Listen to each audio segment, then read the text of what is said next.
इतना जोश है आप में, बहुत अच्छा लगा यहां आकर।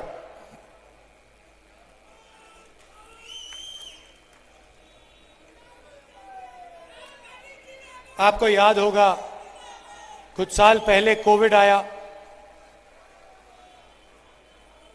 सबके घर में कोई ना कोई बीमार हुआ। देश में लाखों लोग मर रहे थे, ऑक्सीजन नहीं था, दवाइयां नहीं थी, लाशों के ढेर पड़े हुए थे। और देश के प्रधानमंत्री ने कहा, भाइयों और बहनों थाली बजाओ।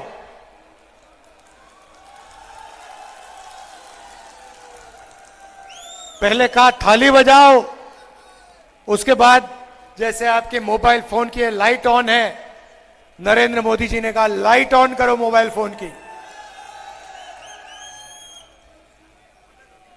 गुजरात में हमने पता लगाया, तकरीबन 3-3.5 लाख लोग कोविड के कारण मर गए। वो दिल्ली में नरेंद्र मोदी थाली बजवा रहे थे, लाइट लगवा रहे थे। राजस्थान में कांग्रेस पार्टी की सरकार ने भीलवाड़ा मॉडल लाए, बीमार लोगों को घर में भोजन दिलवाया, फूड पैकेट दिलवाए। यूथ कांग्रेस के लोग, कांग्रेस के कार्यकर्ता ऑक्सीजन सिलेंडर निकाल के ढूंढ ढूंढ के निकाल के लाए। राजस्थान के अस्पतालों में कोविड के मरीजों की रक्षा हुई, सही दवाई मिली। यह फर्क है, हम काम कर जाते हैं, उनके सिर्फ खोखले शब्द हैं।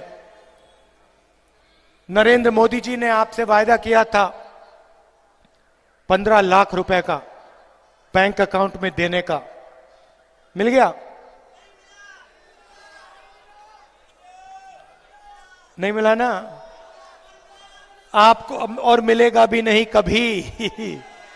मगर भाइयों और बहनों, 14.5 लाख करोड़ रुपए,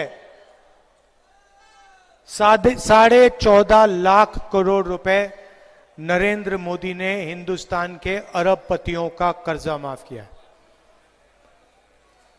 आपको 15 लाख रुपए नहीं दिए, उनको 14.5 लाख करोड़ रुपए उठा के दे दिए। आपने देखा होगा नरेंद्र मोदी के भाषण में, पहले जहां भी वो जाते थे कहते थे मैं ओबीसी वर्ग का हूं। याद है? याद है? नरेंद्र मोदी ओबीसी है, मैं ओबीसी वर्ग का हूं। कुछ दिन पहले भाषण दिया, भाषण में कहते हैं भाइयों और बहनों, हिंदुस्तान में सिर्फ एक जात है, वो है गरीब। अच्छा, जब आप चुनाव लड़ रहे थे तो आप बन गए ओबीसी, और जब ओबीसी की जाति जनगणना करवाने की बात आई तो हिंदुस्तान में सिर्फ एक जात है, गरीब। भाइयों और बहनों, हिंदुस्तान में आपके मुताबिक कितने ओबीसी हैं? क्या आबादी होगी ओबीसी की हिंदुस्तान में? कितनी होगी? कम से कम 50%। कोई नहीं जानता इस देश में पिछड़े लोग कितने हैं, कोई नहीं जानता, किसी को नहीं मालूम। कोई कहता है 50%, कोई कहता है 52%, कोई कहता है 55%, किसी को नहीं मालूम। आप कहोगे तो क्या हुआ? अगर पिछड़ों को अपनी आबादी नहीं मालूम तो क्या? इसमें क्या बड़ी बात है? मैं आपको बताता हूं। देश को एमएलए और एमपी नहीं चलाते। किसी भी बच्चे से पूछ लो, 10 साल के बच्चे से पूछो क्या करना चाहते हो, आपको बताएगा आईएएस में जाना चाहता हूं। बताएगा नहीं बताएगा? सारे में भारत जोड़ो यात्रा में मैं चला कन्याकुमारी से कश्मीर, बच्चों से पूछो क्या करना चाहते हो, कहते हैं आईएएस, आईएएस में जाना चाहता हूं। कहो क्यों? बच्चे कहते हैं देश को तो वो चलाते हैं। एमएलए 5 साल के लिए चुना जाता है, एमएलए बदल जाते हैं, आईएएस ऑफिसर कभी नहीं बदलता। एक बार आईएएस ऑफिसर बन गया, मानो बन गया, खत्म हो गया काम।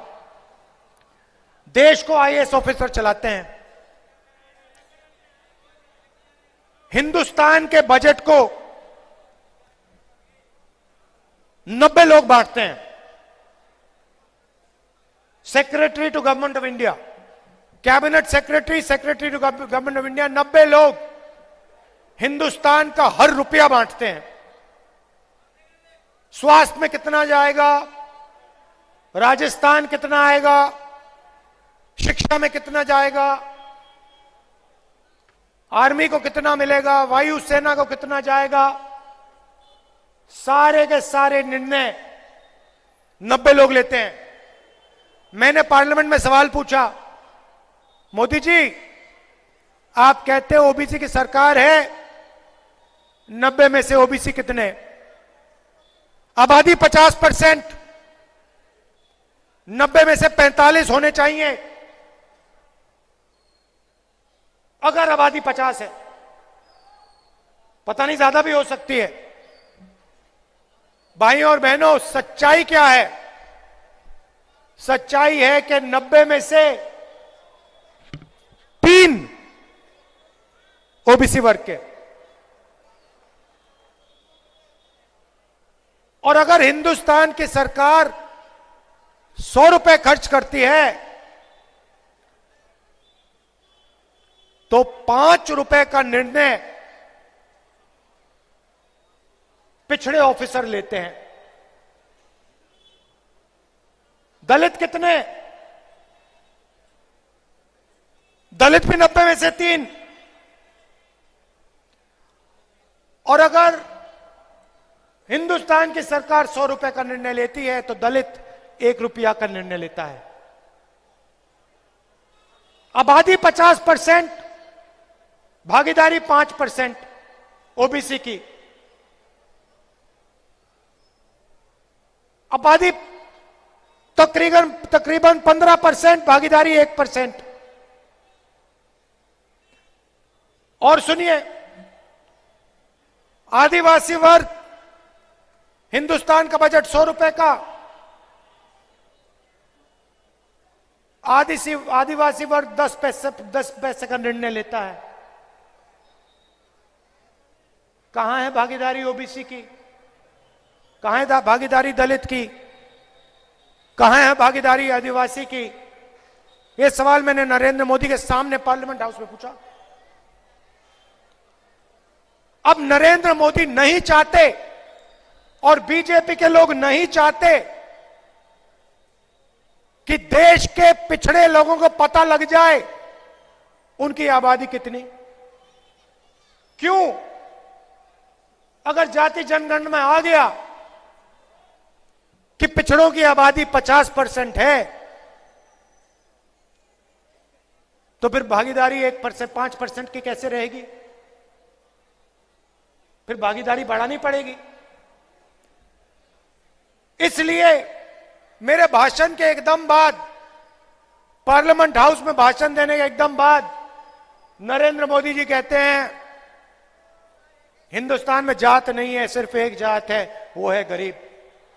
नरेंद्र मोदी जी, आप 12 करोड़ की गाड़ी में घूमते हो, 12,000 करोड़ का आपका हवाई जहाज है, हर रोज नया कपड़ा पहनते हो, ओबीसी शब्द का आपने प्रयोग किया, मगर जब देश के ओबीसी को जरूरत पड़ी, उनको तब उनकी सच्ची शक्ति दिखाने का टाइम आया, तो आप कहते हो देश में ओबीसी है ही नहीं, देश में दलित है ही नहीं।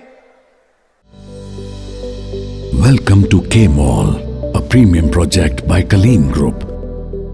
K-Mall is in the heart of Kolkata's electronic, garment and lifestyle hub, Khidirpur. K-Mall, which is designed as a world-class mall, is the outcome of endless effort of our experts, combined with modern superb techniques and new age design. Book now